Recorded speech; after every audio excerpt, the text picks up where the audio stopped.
Hello and welcome to another episode of Attacking Third, a CBS Sports Soccer podcast.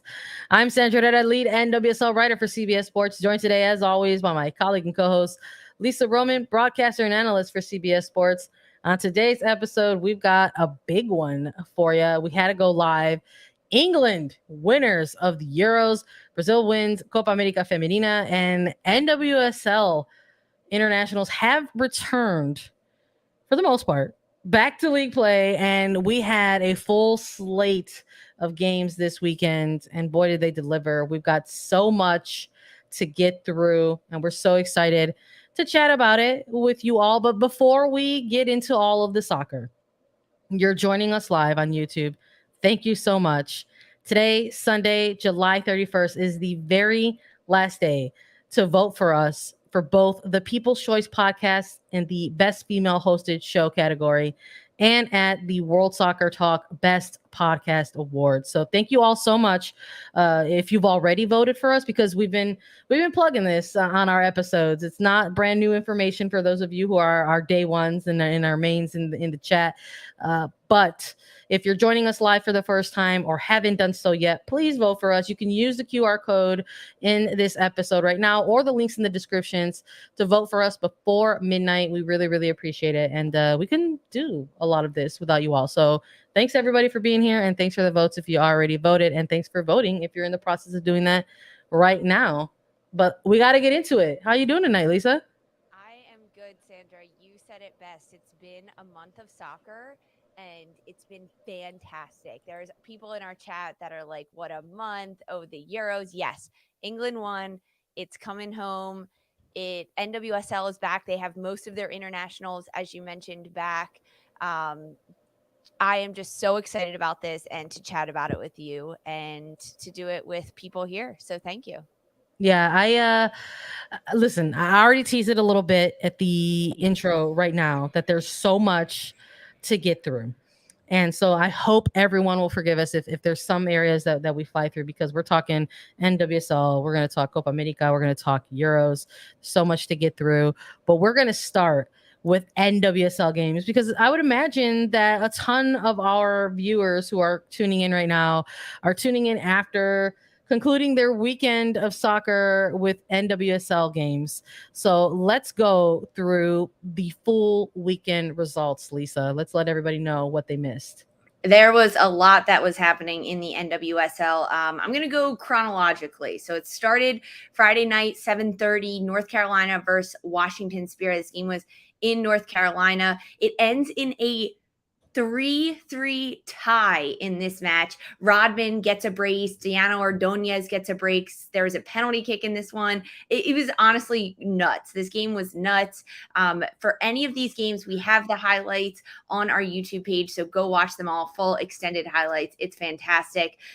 But Rodman scores in the 42nd minute, and this is after a lightning delay. So there was an hour lightning delay that happened in about the 24th minute of this game, which really throws off the mojo, the warm-ups, everything. Fans stuck around. They stuck it out in North Carolina. So Rodman gets on the board first for Washington Spirit, 42nd minute. Brittany Radcliffe then equalizes in the 45th minute. Then in the stoppage time, Washington gets another one. Tara McKeown she gets another one, 2-1 heading into halftime for Washington.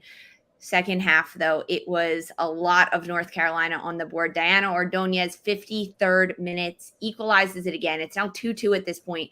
Trinity Rodman gets her second on the night just 3 minutes later in this match. So it was so much back and forth and back and forth.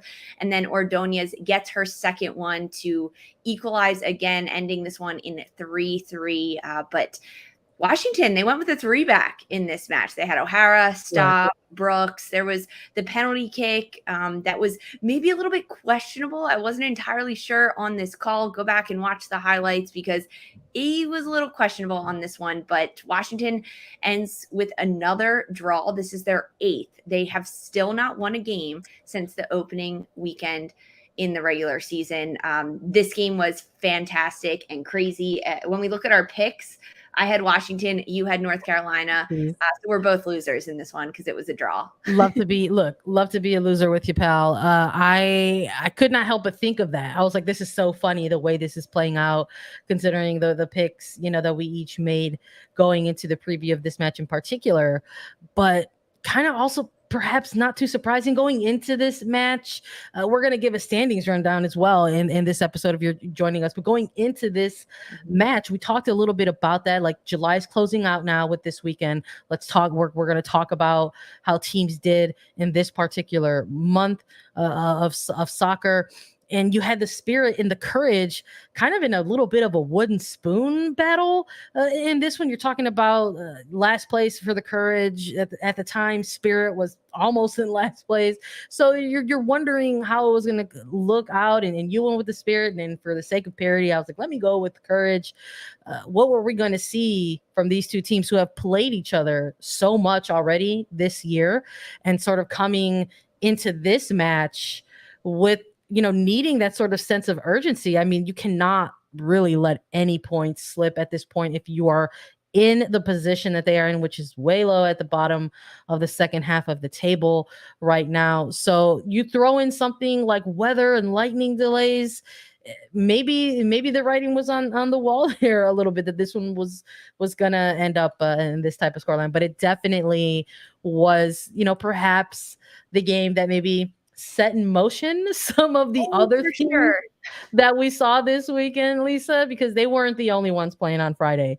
They were not, and you're exactly right. Set in motion. Perhaps not this game, though. Portland Thorns versus Racing Louisville. We both had Portland taking the win in this one in our pregame predictions, and that was correct. Portland sneaks out a 2-1 win over Racing Louisville. The scoring starts early by Sophia Smith, 7th minute for Portland Thorns. She gets on the board. What an angle, because there wasn't any. And somehow Smith finds the side netting, gets in the back of the net. And then it's the Australian international for Racing Louisville, Chidiac, who gets the equalizer in the 29th minute. Racing Louisville and Portland head into halftime 1-1.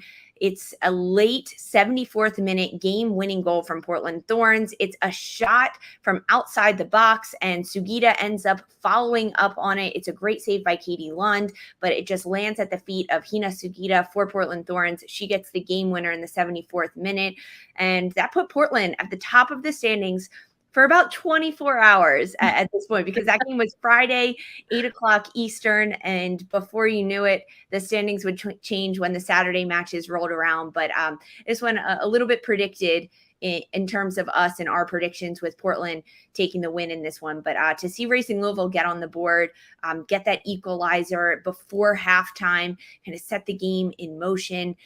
There was a lot of fireworks throughout the weekend. Maybe this game didn't have as many crazy goal scoring opportunities. There was a couple great looks from both sides, though, but at the end of it all, Sophia Smith is the catalyst that starts it for Portland Thorns, and who else but Sugita to end it all for the Thorns. I think that was one of the things that maybe stood out a little bit the most. CHID. Well, hello. Stood out a little bit the most for people who are watching this particular game. Somebody like Sophia Smith making her return to play after coming off of the CONCACAF W Championship and making her impact immediately, like not skipping a beat in terms of who she is to this Portland Thorns side in terms of their attack. And quite frankly, Sugita being the player to kind of be the one to sort of get this, not just a goal, but this sort of follow-up that sort of came through with the chaos that was created in the box. We talked about that in the preview a little bit, how the return of some of these international players who departed for certain international competitions this month coming back, it might be a little bit of a seamless transition because of how Portland's depth kind of continued to carry them through this month of July. And we saw them do it again once more in this game against Racing Louisville. And again, two games for Friday, the doubleheader, maybe setting the tone. We should always pay attention to those early games that kind of kick off the next match week, because something in the water, sometimes it gets a little contagious in terms of the chaotic energy that can be found within an NWSL match. But something And no cool. penalty kick in this Racing Louisville Portland Thorns game, which was a theme throughout the weekend. Foreshadowing, maybe. Who knows? Who knows? We're gonna talk about those in a little bit. Saturday rolled around, another doubleheader of matches taking place. A cool thing that happened in NWSL this weekend is made its debut in Soldier Field. The Chicago Red Stars welcomed San Diego Wave FC, participating in a double header between MLS sides Chicago Fire and Atlanta. And it was a 1-0 victory for San Diego Wave. It was the Chicago Red Stars' first loss at home this season, which is interesting because it's like a technicality here, because what didn't happen at Bridgeview, it happened at Soldier Field. And Jaden Shaw, a little bit of history, earned her first goal in her NWSL debut. 17-year-old getting on the scoreboard, the lone goal for San Diego Wave in this one. Disappointing, I think, if you're on the Chicago side of things, and maybe for us, Lisa, because I know we made the picks, and I believe we both chose Chicago in this one. Please correct me if I'm wrong. We both had Chicago taking this win. We were going with the pool, the hometown pool, I think, a little bit, and there was an opportunity, or opportunities, I should really say, for Chicago in this match to be able to try to squeak out a result. Didn't think the play was poor by any means. I mean, if you're even going back and looking at the number, I mean, the numbers of this match, you see Chicago coming out with a ton of shots. They had massive amounts that were blocked, just like really great lockdown stuff from San Diego there. Even at late in the game, getting an opportunity for a penalty kick scenario that came into play, and was a little curious as I was at this game covering it from the press box, and I was wondering who was going to step up and take this penalty. And I gotta say, Lisa, I was a little surprised that it was Mallory Pugh, and as she attempted to make the equalizer, it was read by Sheridan all the way, saved, and that was enough, quite frankly, for the Wave. So who would you're surprised that Pugh took it, Yeah. who would you have wanted to take it? Vanessa DiBernardo, hands down. I think, listen, in those scenarios, when you have your player, your most prolific goal scorer for the team, and they kind of say, hey, I'm taking it, you're going to probably say, okay, and let that striker take it. But you've also got to think you're coming off of an international competition where Sheridan probably spent weeks and weeks studying United States opposition, and that included somebody like Mallory Pugh, who favors the right, and that ended up what sort of kind of coming into play, leaning a little bit more left, but taking it with the right foot, I believe. And you have a goalkeeper like Sheridan who's having a wonderful 2022 season as well. Just go ahead and read that the entire way and make the stop. So I was a little curious because perhaps a little gamemanship on Chicago's part. DiBernardo was at the point at a period of time there before Mallory Pugh was the one who ended up taking it. But that's soccer sometimes, and Chicago unable to take advantage of the player advantage that they had as well during this time. It just wasn't their night.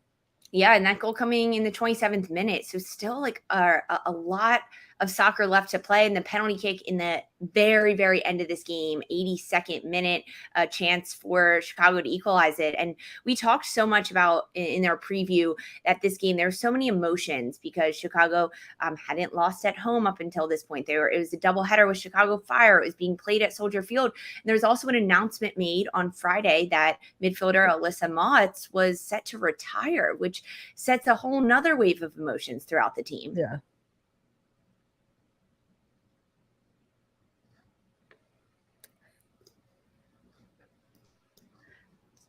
Sandra? Did I lose you or you lost me? I am so sorry. I think I lost you. I'm so sorry. Oh, no. I was just sitting here smiling, listening to you talk about Alyssa Motts, and I was like, retiring, set to retire, going to coach. Did you get to talk to any of the players about that in the post game, about her retiring and kind of how that takes a toll on this team and kind of how the game was set at that point?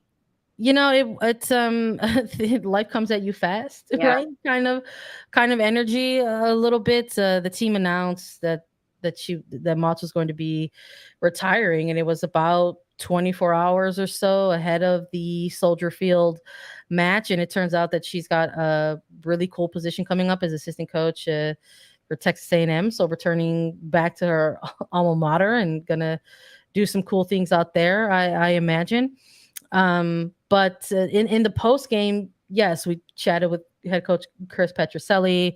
Vanessa DiBernardo was also there as well, alongside Alyssa Motts. And Motts has been a player who's been with the Chicago franchise since, quite frankly, before their NWSL days.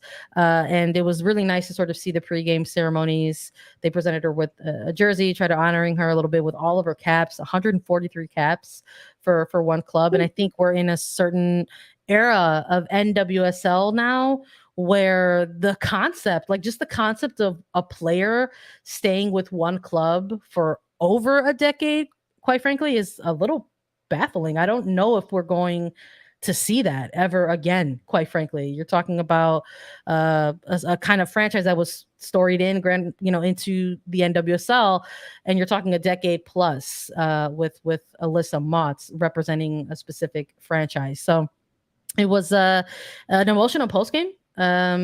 We heard from Motts, and she had nothing but gratitude for the Chicago Red Stars franchise, and was really excited about the youth on the team. Asked her a little bit about where she would like to see the team go, and she wants to see them continue to sort of maintain that kind of gritty blue collar culture that they've always kind of claimed as their own, and kind of keep these young players who are putting together good performances and sort of keep that going through the future. And Vanessa DiBernardo was very kind to be vulnerable in the post game and express some emotion about Motts' retirement, just sort of saying that the two of them have played together for a very long time, that the two of them have been through a lot together, but Motts specifically a player who she said ultimately truly defined what it meant to be a Red Star, suffering 2 ACL injuries, then coming back, went through, the unfortunate passing of her mother. So a lot that she went through as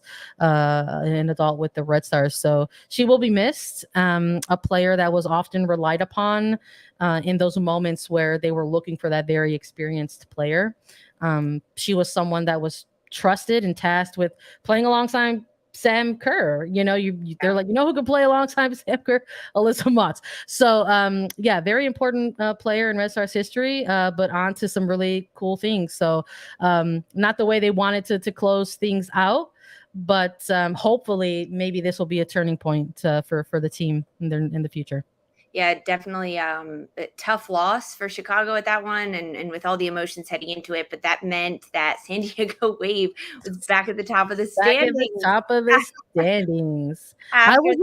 I was curious about it. I said, are we going to continue to see this shift all weekend? And we knew that there was going to be some NWSL After Dark action. There was going to be Angel City versus OL Reign. And let me tell you, I was really excited about it because I said, you know what the cool thing is about being able to get home at a late hour after watching a Red Sox game is there's still NWSL action to watch. So being able to watch Angel City versus OL Reign and sort of watching Angel City kind of do what they did. Lisa, again, please remind the folks for the picks on this one. I think this one we were split, right?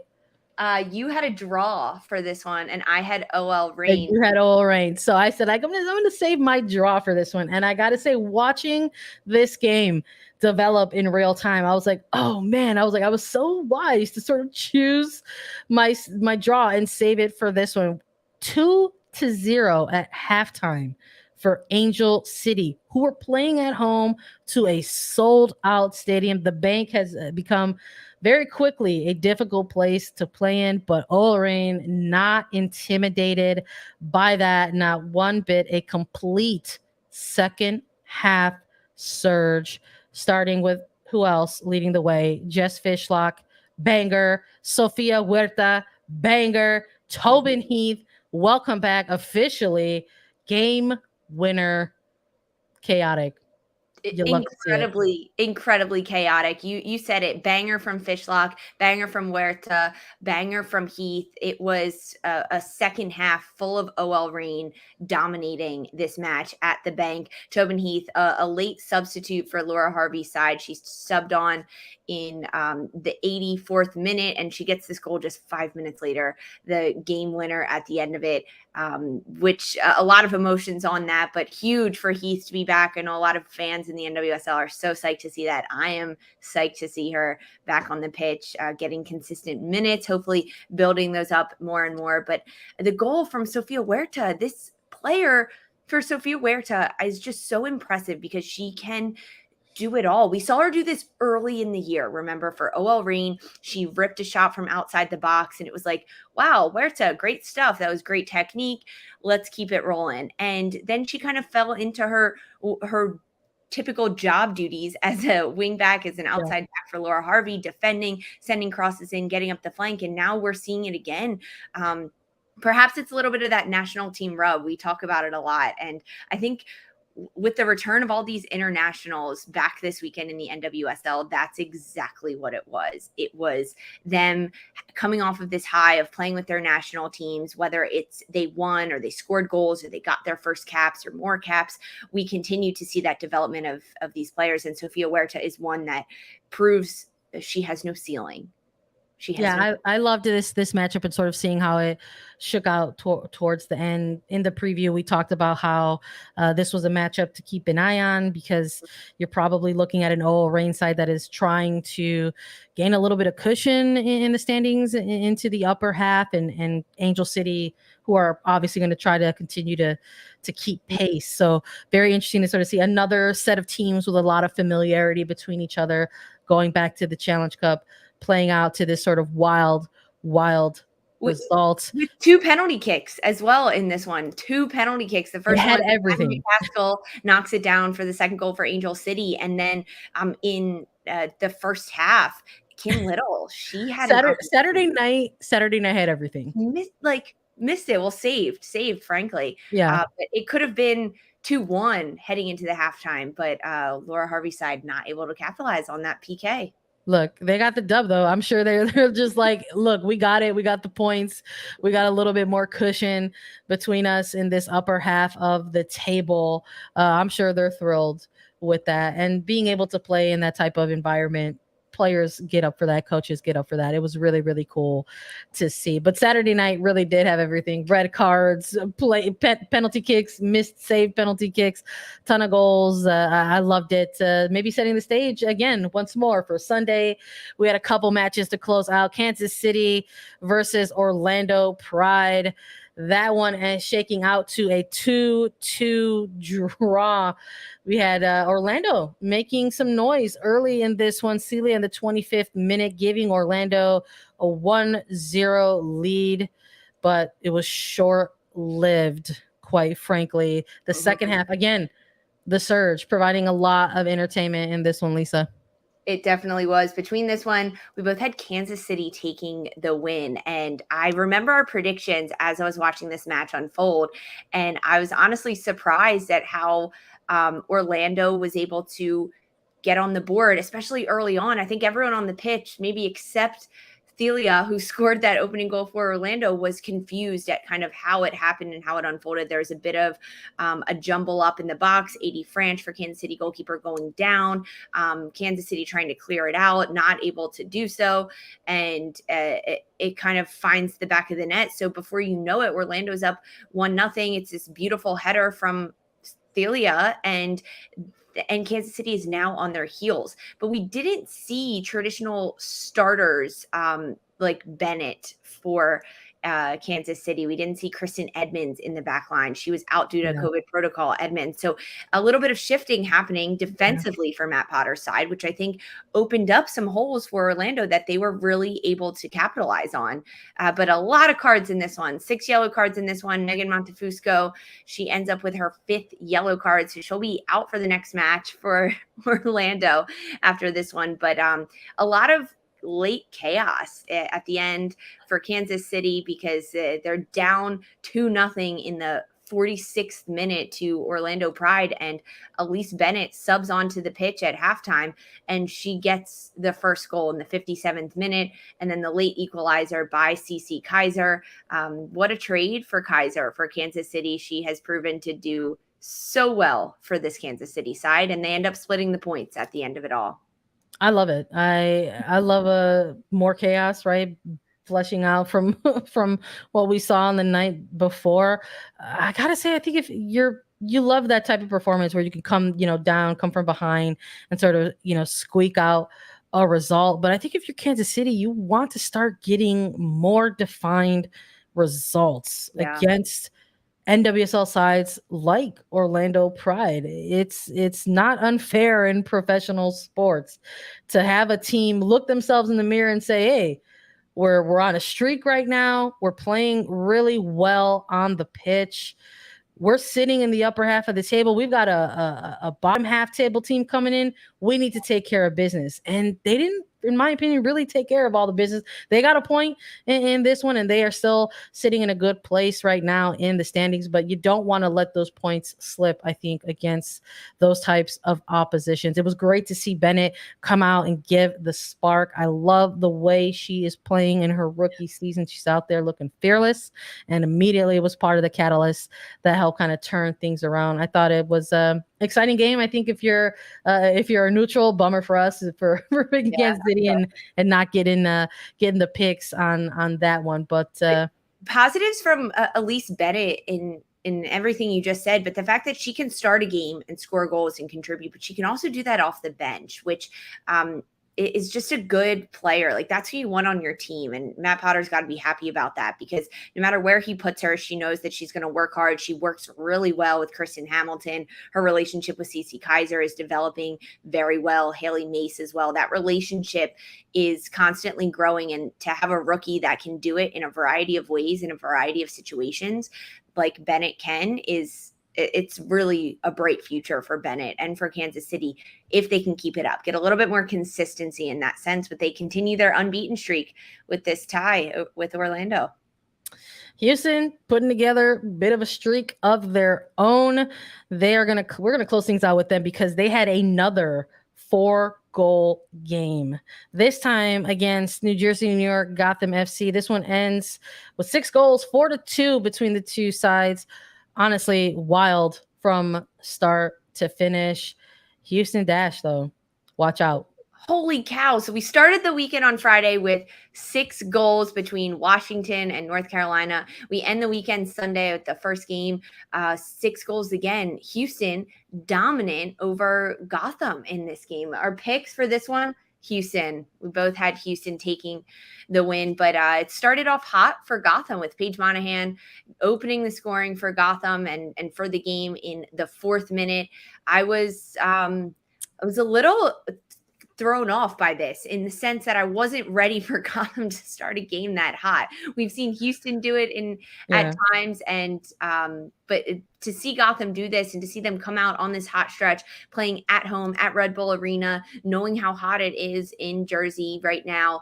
Then there was an own goal by Mandy Freeman for Gotham, so it gave Houston the equalizer in the 18th minute, and then Shea Groom for Houston able to get on the board again with the 3rd of the first half for Houston. That was a great header by Shea Groom, and ultimately another penalty kick in this match. It's nailed down by Houston, and a late goal by Margaret Purse for Gotham in the 82nd minute, but it's just too little too late for Gotham as they only get 2, which frankly for Gotham is great that they're getting multi-goals, but when you're conceding 4 against a team like Houston, it's just not enough. But Gotham, they're struggling. They're really struggling. That's tough. That's tough when that's the silver lining, Lisa. That one I'm gonna bring back TUFF. That is too ugly for feedback. That's tough when the silver lining in that is like, hey, you scored a couple goals and you lost by 4. More. It's a tough thing to talk about. I just I think you hit the nail right on the head that you're a little unprepared for Gotham to start that hot in this when you're talking opening 5 minutes, getting a goal. But Houston doing a lot in their attack, and just watching this kind of unfold, knowing that they don't even have Rachel Daly back yet from international duty. This is I love the way these goals happened as well too. You're talking about forcing an own goal to sort of get the equalizer. You're talking about Groom getting on the scoreboard, Sophie Schmidt, the veteran, getting a banger of her own, Ebony Salmon getting the penalty kick, converting that. I love the way in which these goals sort of ended up developing for Houston over the duration of this match. Maria Sanchez with an excellent game out on the wing once more for them, providing the assist on the Groom goal, creating chaos and winning a penalty in the box. It's very cool to see, and it's also a little bit scary knowing that they're going to be getting back Rachel Daly. Yeah, yes, and especially because Ebony Salmon had a fantastic game. She's coming off a hat trick game, and a lot of times a player can kind of fall off the cliff at that point for at least the next game, right? There's a lot of pressure. Can they continue performing? And Houston does it again with another 4-goal game. And with Salmon, who had a number of opportunities, she probably could have had 2 in this one, missing them. Some great saves on the other end by Ashlyn Harris in goal for Gotham, but she ends up converting the penalty kick. And that's who you want stepping up and taking that penalty kick, the young 21-year-old who can do that and have the confidence to own it. It's this Houston side, they might be turning around in the second half of the season. They're making a push for the top of the standings for sure. Yeah, it's a good time to do it. And we're going to chat about standings for sure, just to sort of let everyone know or remind everyone where things have shaken out now that the month of July is going to be officially over. We're going to chat NWSL standings and NWSL preview and Euros and Copa America and so much more after a quick break. Now that you've seen them do the universe, it's time for them to do a new series. What are you doing? Nothing. This is gonna be cool. Well, we just came here to break stuff. Fire! Hey, what are you doing? Beavis and Butthead are back with an all-new series streaming August 4th exclusively on Paramount+. All right. We got to chat a little bit about the NWSL standings, Lisa, because we had this wild weekend of games, and there's going to be a game that kicks off this week on Tuesday. So we have a little bit of time to talk about the month that we just witnessed, because what we're doing a little bit differently versus week to week, we're going month to month on NWSL standings to sort of take a look at how things maybe differ month to month here. And when we're talking about or looking at the month of July, there are some things that have shifted a little bit, a teeny tiny bit. Some things have stayed the same, but let's just run down them now that all the matches are over this weekend. San Diego Wave FC still in first place with 25 points. Portland Thorns FC bumped themselves up to second place with 24 points. Houston Dash are now in third with 21 points. Chicago Red Stars slipping a bit to fourth place with 20 points. Oil Rain in fifth place with 20 points.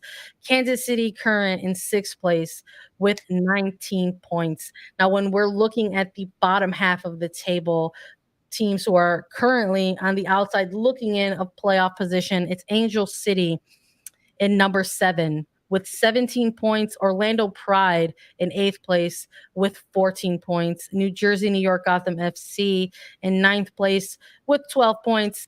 And Washington Spirit in 10th place with 11 points. And Racing Louisville in 11th with 11 points. And North Carolina Courage still find themselves in last place with 9 points in the standings after the month of July. Lisa, I was curious for us to chat about this a little bit because, when we were looking ahead a little bit to July, as international players were making their departures from their NWSL clubs, because this is a very competitive league with a lot of talented players. It's not just U.S. internationals who make their departures to international competitions.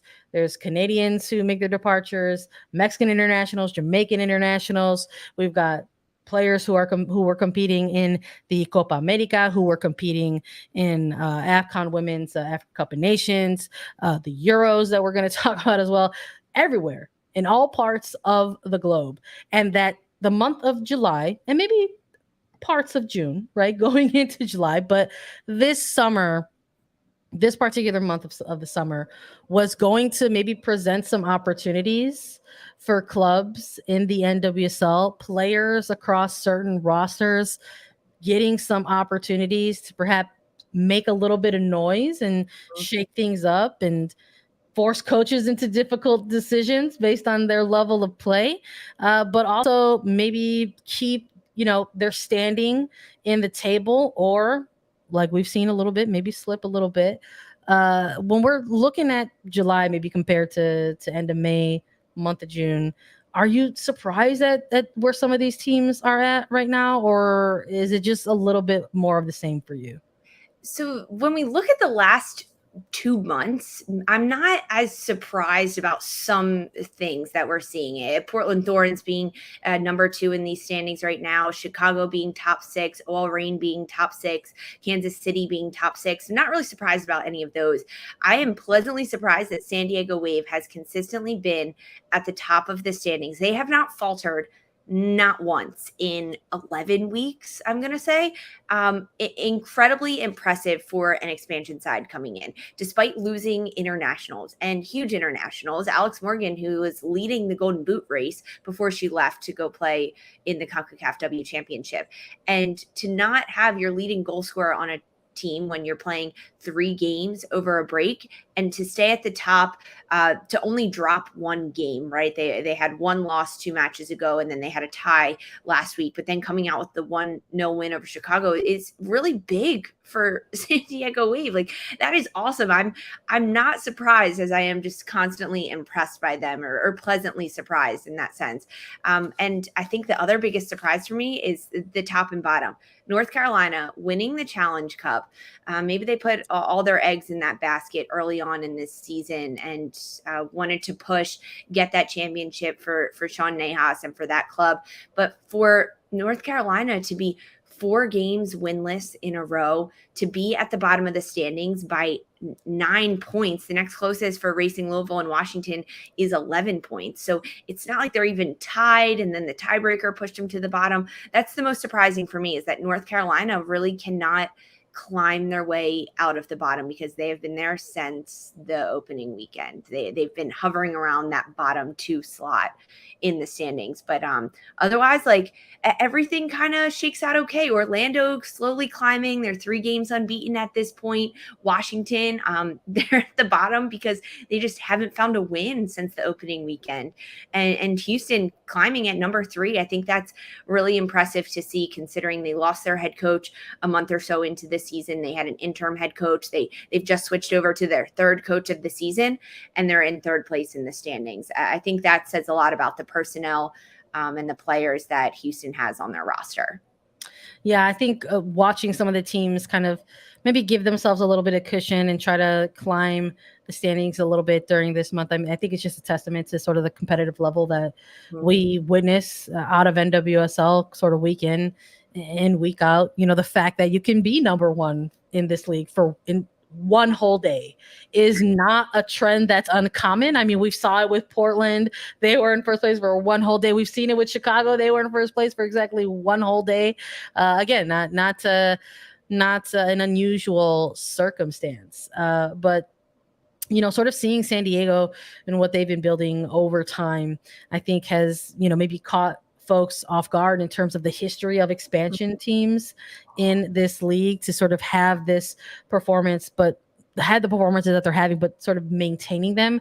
And quite frankly, what they've been putting together, if for whatever reason they find themselves hitting a slump, if the minutes start hitting the team, or that whole concept of a long grind of a season kind of comes into play, they've clearly built up enough cushion to drop a result. Like, it's not, again, we're talking about slumps a little bit. Chicago going on an undefeated 9-game undefeated streak, and now we're coming off of 2 losses. But then you have all this cushion for San Diego. And for whatever reason, if they find themselves on the end of a 2-game skid, guess what? I don't imagine that they're going to be dropping or losing a ton of pace in this upper half race. And that's part of what can happen in these sort of different areas of a season.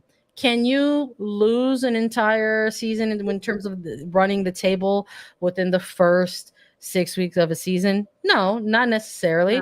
But you can perhaps learn some things about your teams and get some results in order to give you your cushion for that learning curve if you still are finding yourself in the process of one, or if you have a season that's going to have this type of break in the middle of it and have this type of moment where a lot of other clubs are going to be having players who are missing, and then you look at that as a new opportunity, like, okay, well, what can we do here in this phase of the season? And I love that the standings are sort of kind of now starting to reflect that. I think when we were looking at these standings in May, when we were looking at them in June, we were like, they might look a little different once we start inching into the second half of the season. And we're a little bit beyond that.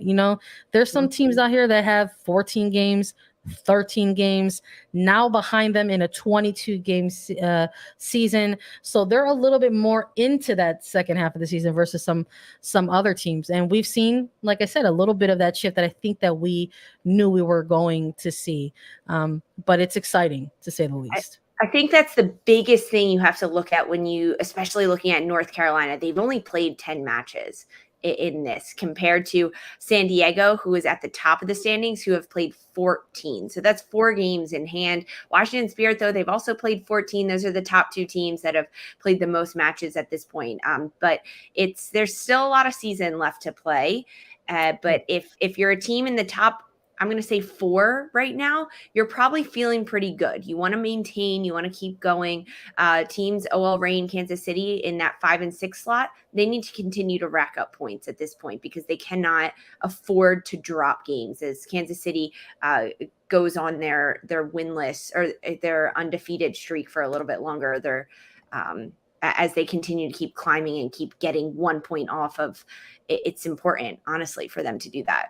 Yeah, I'm looking forward to sort of seeing some of these other matchups down the line. I really do. I really do believe this is not if the one of the most competitive league across the globe. And when we're looking at just these 6 teams in the upper half, 1 through 6, I really do think that the talent is there across each of these teams. It's why I really enjoyed that Red Stars versus San Diego game. You're talking about a 1-0 game. I really do feel that anywhere from 1 to 6 can beat the other on the right day, and that is what makes the league so exciting. And we've got 1 game to preview before we actually do move on to discussing Euros and Copa America. Racing Louisville hosting OL Reign. Quick turnaround for these teams. Let's make it quick. Let's go with a pick. Lisa, who you got in this one? I have OL Reign taking the win in this match over Racing Louisville. Racing Louisville just they're not giving me enough. Even when you look at this match against Portland, yes, they got a goal against Portland, but they conceded 2. And the way that OL Reign just played against Angel City, holy cow. It's a tough turnaround for both of these sides. OL Reign playing on Saturday, Racing Louisville playing on Friday. So perhaps a bit more rest for Racing Louisville. But Racing Louisville gets to host this game, so maybe a double advantage to them. I still have OL Reign taking the win for this Tuesday midweek match, and maybe we'll see another Tobin Heath banger, Sophia Huerta banger, Jess Fishlock banger. I'm not expecting a lot of goals in this one, a narrow scoreline, but definitely see something for OL Reign there. What about you? Something about those midweek games that sort of leave you wanting more. And by wanting more, I mean maybe like a nap or just for the game to be done. It's tough. Those are a grinder for sure. And I think, when you're looking at these 2 teams on paper, All Reign have a ton of talent on their roster, and they're probably going to go in here and be able to pick up the win. So I'm going to be going with them as well. But I do want it on record that I won't be shocked if a midweeker like this ends up in some type of draw. So we'll see what happens when we come back to break it down, Lisa. But before we close out, we got to touch on Copa America. We got to touch on the Euros. Copa America, Brazil defeats Colombia in Copa America Femenina. Debinha getting the game winner, a penalty kick in the 39th minute over Colombia to be reigning champions once more. Exciting times. Huge. This game was fun. I think we both picked Brazil in this one to get the win. I think it was a little more narrow than I thought, and especially because this goal coming off a penalty kick. And honestly, when you break down the stats of it, Colombia had 21 shots to Brazil's 15 throughout this match. But ultimately, Brazil getting the win in this one, which I don't think surprised that many people. But man, a heck of a game. And this was a heck of a way to end or really start the end of this international month, because this match was on Saturday. And then, of course, we had the Euros on Sunday today. But to kind of see all of these nations competing and having the different composition, and knowing that I've been watching Copa America, but then to know that Colombia just played the United States a few months ago in those pair of friendlies, to kind of see the difference in how Colombia attacked a team like Brazil, and tactically how these two sides play similarly, Brazil and Colombia. So to have them going at each other in this match was really fun, and I am very excited for the World Cup in 2023. It just makes me so psyched watching all these incredible athletes. Same here, dude. Honestly, I agree with you 100%. Couldn't add too much more to it. I love that it was narrow. I think with the experience and sort of the history of Brazil just sort of owning this competition, I think there were a lot of folks out there saying like, oh, well, they've got this in the bag. But I loved that Colombia sort of kept this entertaining, kept it close, chasing. They've been sort of biting at the heels of Brazil for quite some times in terms of that CONMEBOL raking between the two of them. You got number one and number two going head to head, and those are always the types of games that you want to see. And I thought that this one delivered, and it was great to see NWSL represented in it. Debinha getting the game winner.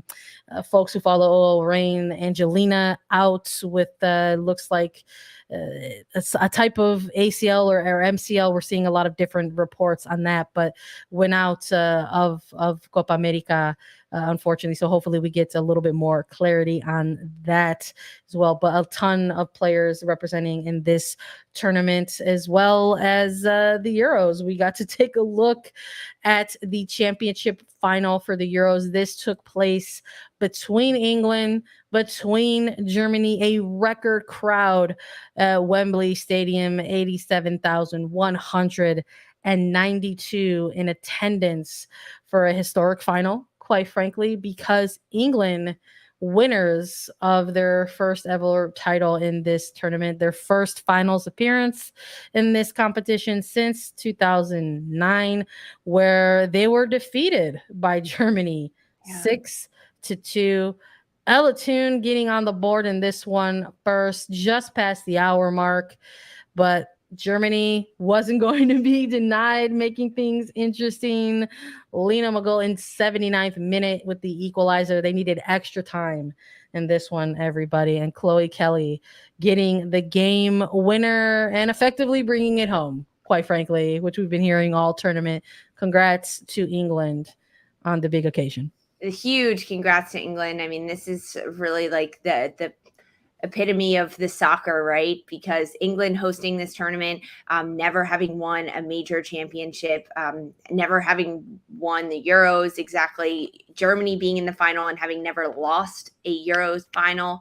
There was just so much riding on this, playing at Wembley. You mentioned the record crowd, over 87,000 fans there cheering on, majority of them England. I'm going to be honest. There was a small group of Germany supporters in this one, but the fact that, and we talked about this, and we previewed this game, and I had my hand on Germany coming into this one. But during the warm-ups of this game, Alexandra Popp, the leading goal scorer for Germany and tied for the Golden Boot race in this tournament, out. She was listed as unavailable for this match heading into it, which definitely changed things. And you obviously you look at it tactically, you look at it technically, you look at the goal scoring ability of a player like Pop to score in every single match so far that Germany had played in this Euros tournament, but also emotionally and mentally. And maybe that gives your teammates a lift to say, hey, we're going to do this for you. You still have her voice on the bench. You still have her insight in the training room, and you have her vision, and you have her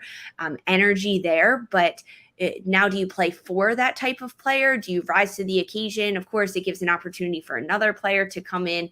But this match was incredible, scoreless at the half, and there was so much going on. It was pretty choppy back and forth, lots of fouls, which we knew it was going to be. High emotions, high intensity for the first 45 minutes, but tied scoreless heading into the halftime, and then ending this match 1-1, and it was going into overtime. And of course, the Euros final was going to go into overtime between these two sides, but huge by Chloe Kelly to get this goal.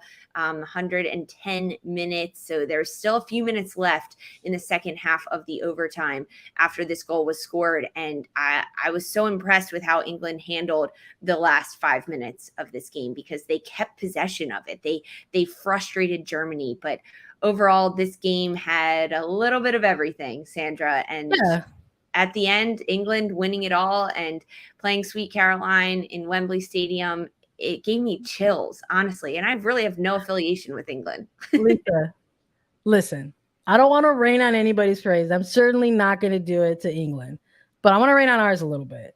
We previewed this game for a little bit. We chose Germany, the two of us, to lift the Euro Cup. And it didn't happen.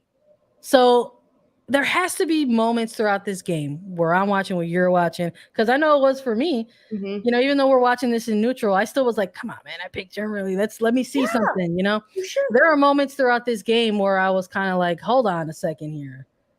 Hold on. I thought maybe, quite frankly, that this perhaps wasn't the most, sophisticated type of soccer that we saw throughout the Euros.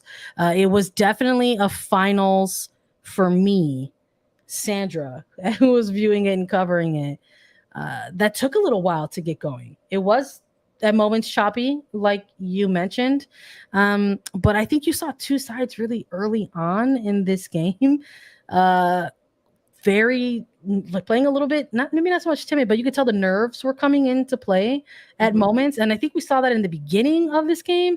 And I think we saw this towards once more rear its head a little bit in the extra time scenarios, because you had neither team at this point in the game wanting to make that type of like terrible error that would cause, your team to go behind in extra time. So in those moments, I think you look at that and you're going like, oh, that's exciting. Like those narratives are exciting and stuff like that. But there were moments where I was kind of like, this is a little choppy here. This isn't, it's tougher. The waves of momentum weren't exactly the way in which I thought we were going to see them. You saw maybe the opening 10 minutes kind of all England, and then they very quickly allowed Germany to kind of play themselves into the game.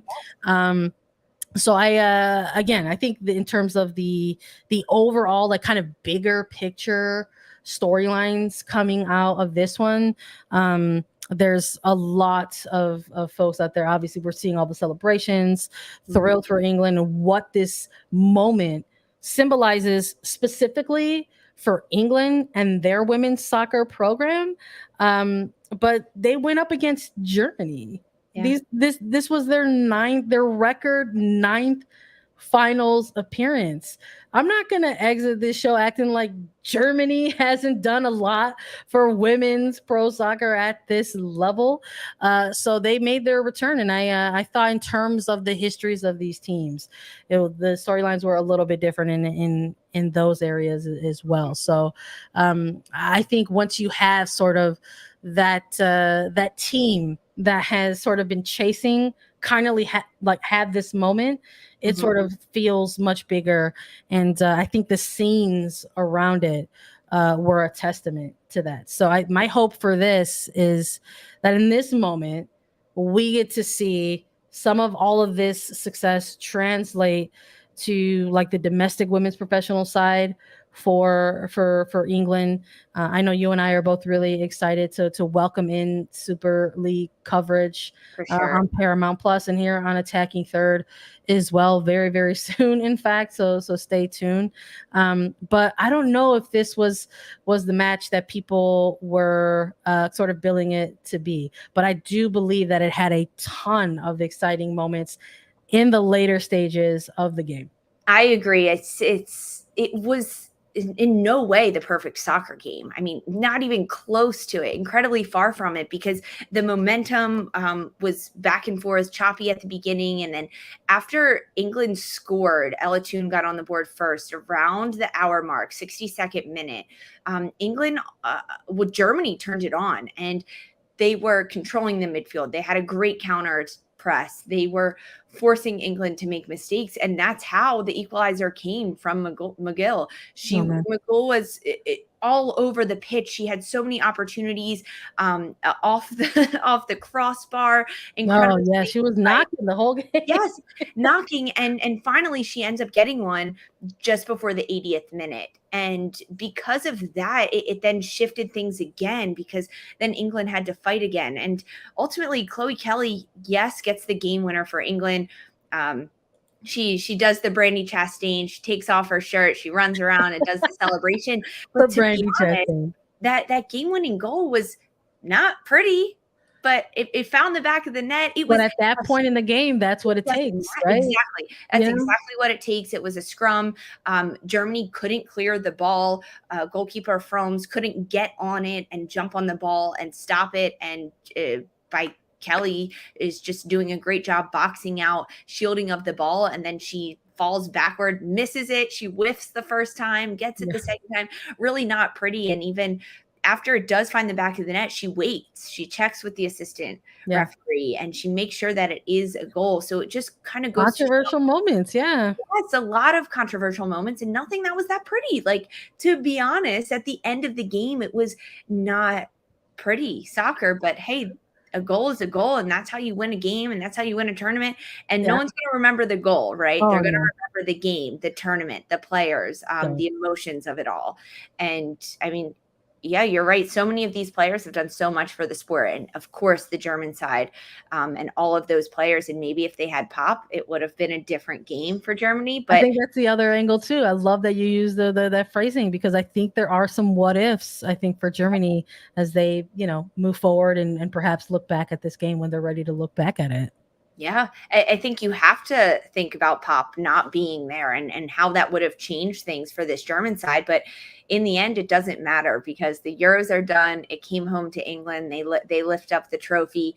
They get their name etched in it for the very first time. And this will hopefully kickstart another incredible season of soccer for fans, because now they've watched the Euros, right? All of those people that were at Wembley, they get to now watch the Super League and watch these players in their domestic leagues playing club soccer. And this will start the catalyst for the sport to continue to grow, because we're working on it. We're working on growing. And honestly, coming out of this European championship for the World Cup, there are still spots on the line for European nations. This is absolutely like a, talk your talk type of tournament.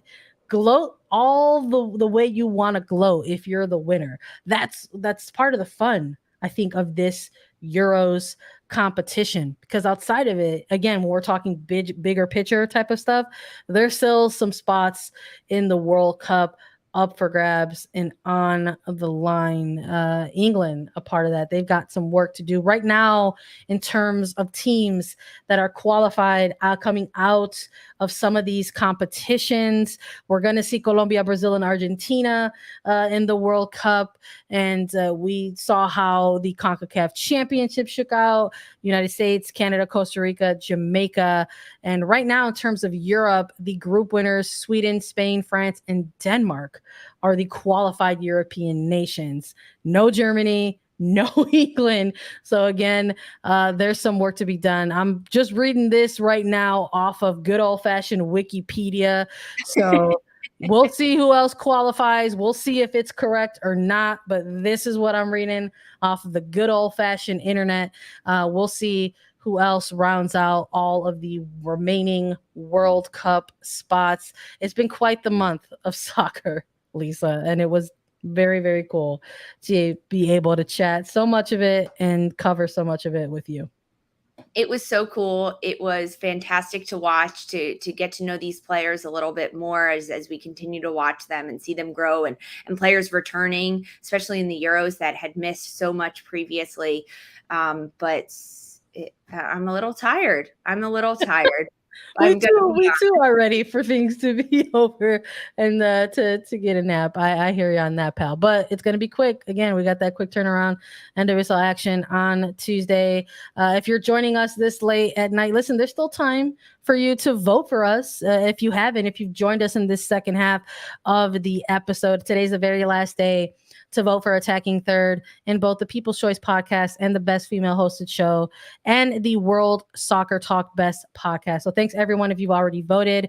If you're just joining us and enjoyed the work that we've been doing, please go on ahead and share your vote with us. We really, really appreciate it. You got till midnight to go ahead and get those votes in. So thank you all so much for joining us and listening to Attacking Third.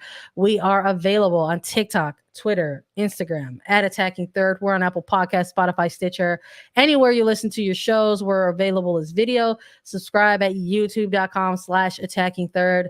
And we will be back with more on Wednesday. For Sandra Herrera and Lisa Roman, this was Attacking Third.